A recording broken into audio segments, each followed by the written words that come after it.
Hello, this is Dan Spear. And this is Benita Spear coming to you from our home in the Blue Ridge Mountains of North Carolina. And this is We Are the Church.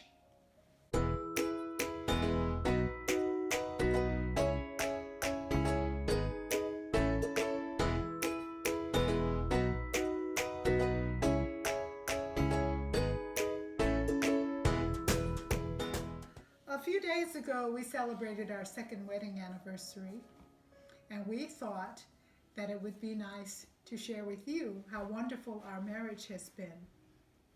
The very first gift that Dan gave me when we were dating is this beautiful NIV Bible. It warmed my heart so much to know that this man cared about studying and sharing our love of Christian faith together.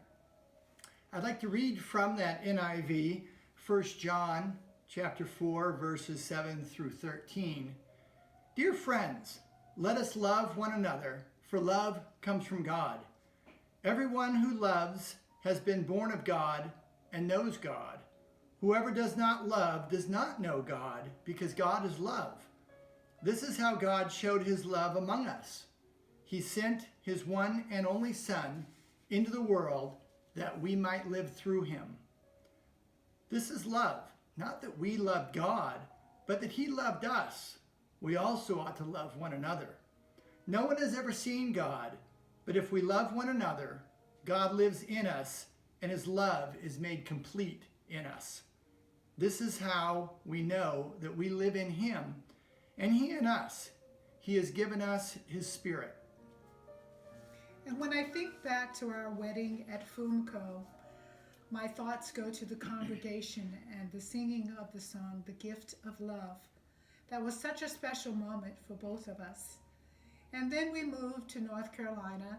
We were looking for a home church. We found Balfour United Methodist Church when Dan was online looking for an adult Sunday school class.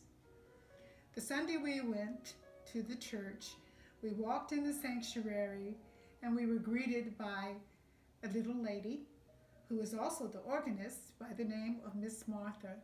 She was a warm and caring woman that reminded us of our Fumco congregation. It happened that on that Sunday they were also having a potluck lunch.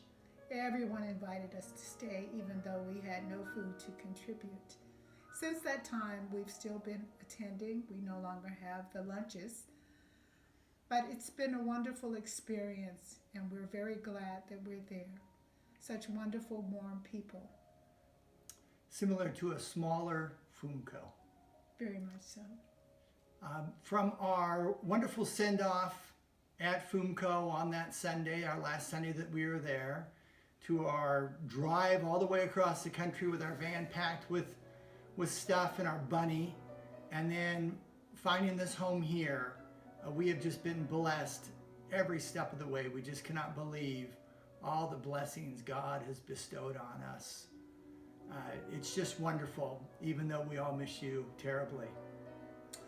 So we share our love of prayer by sharing at breakfast time before Dan goes to work.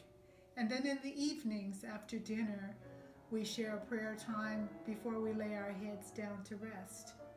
And another way that I have found that I can contribute is volunteering at the local mission where I serve dinner to the homeless, and I get to know the people that attend Balfour, and it's been a great experience for me. Cherish. Also, I wanted to share with you this beautiful book given to us as a wedding gift by Jerry and Julie Yang. It's called Cherish. Gary Thomas, the author, takes personal real-world stories of marriages that flourished because they focused on this one word, cherish. Jerry and Julie wrote a beautiful inscription, and I'd like to share part of that with you. It is from Ephesians chapter 5, verse 2. And walk in the way of love, just as Christ loved us and gave himself up for us, so as a fragrant offering and sacrifice to God. In closing, we would like to repeat the reading from 1 Corinthians that Cindy Wilson did at our wedding. Love is patient, love is kind, love is not envious or boastful or arrogant or rude. It does not insist on its own way. It is not irritable or resentful. It does not rejoice in wrongdoing, but rejoices in the truth. It bears all things, believes all things, hopes all things, endures all things. Love never ends. And now faith, hope, and love abide, these three, and the greatest of these is love. Thank you so much for joining us. We miss you all very much at FUMCO, but we keep you in our thoughts and prayers. God bless you all. God bless you.